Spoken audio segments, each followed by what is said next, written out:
My name's Christopher Lee. I'm a junior at the University of Michigan School of Music, Theater, and Dance. This is a cello. I was just doing a little bit of practicing. Did you recognize this song? Most of you probably do, but for those of you who don't, this is the prelude of the first Bach suite. How about this one?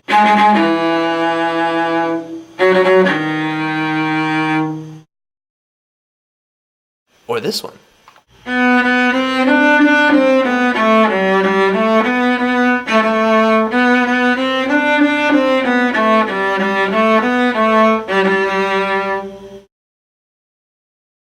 These three are just the tiniest fraction of the vast repertoire that is classified and termed as classical. Unfortunately, popularity-wise, classical music is slowly in decline.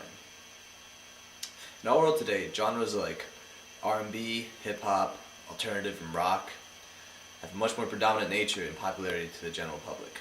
Now let me ask you this. Have you ever played a musical instrument? Have you ever sang an ensemble? Have you in your lifetime? If yes, how were you introduced to it?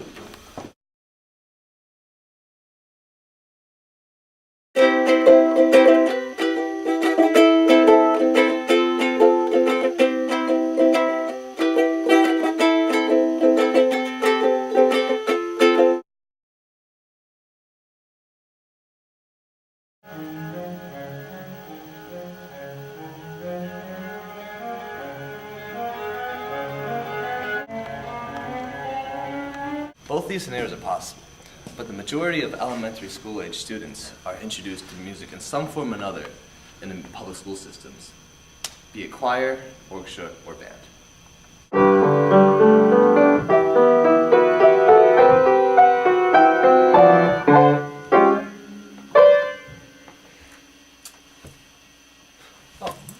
The No Child Left Behind Act includes art as academic core subjects. However, annual testing of subjects like math and science emphasize the importance of these subjects and have caused pressure in schools to raise test scores.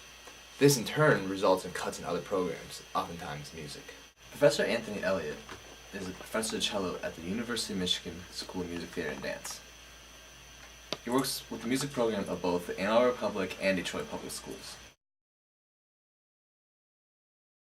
It was an accident how I started out on cello, though, because they were forming an orchestra at about 4th grade at my elementary school, and the teacher came around and went from music class to music class and asked if some of us were interested in studying an instrument. And I held up my hand and said that I wanted to play the drums. I really had been, my heart set on playing the drums. And the teacher said, "Drums, eh?" And he went into the back room and got a cello, came out with it and said, "Here, take this home." And needless to say, a little disappointing. It was very disappointing, and I thought, oh gosh, what is this thing? I had no idea really what a cello was. But I took it home, and I started just learning in the public school music program, and something happened that kind of changed me, and I guess then I started taking the cello and got pretty serious about it.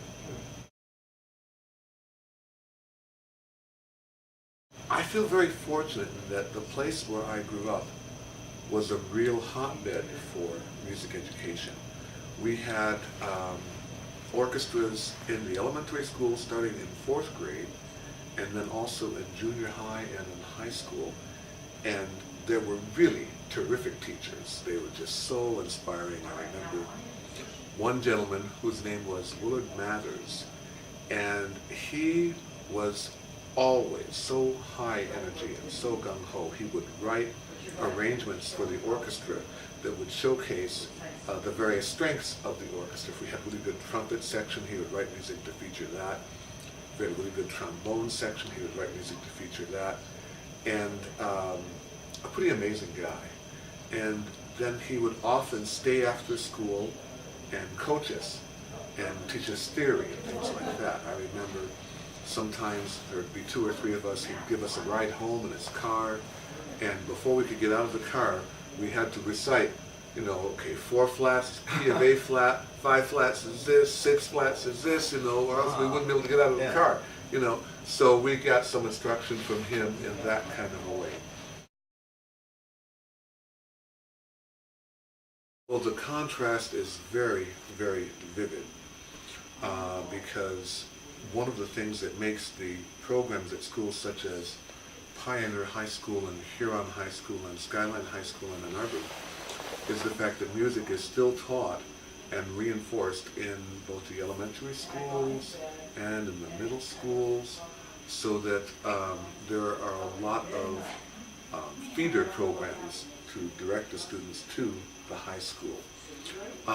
That's not the case so much in Detroit. There have been tremendous cuts, so that now there are very, very few music programs, and those that there are usually are marching band programs which support, the football traditions at Pershing and other high schools like that, even at Cass Tech.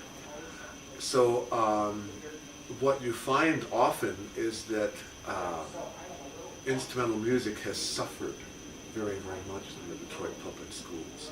I was talking with a teacher today who said that the top symphonic band at one of the schools actually has no trumpets in it.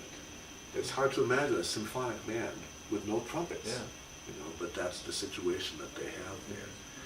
And so the orchestra teacher has had to instruct and develop and teach his own wind students, because there are students that he can borrow from the band. So it's a totally different situation,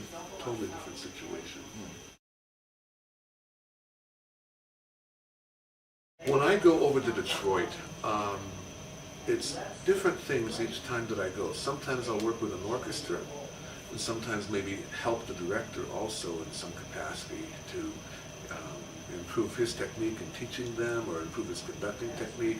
Or it might be a matter that I'll just work with the students, helping them to improve the style of the music, or get an understanding of the style. And sometimes I try to reinforce the things that the director is doing on a regular basis.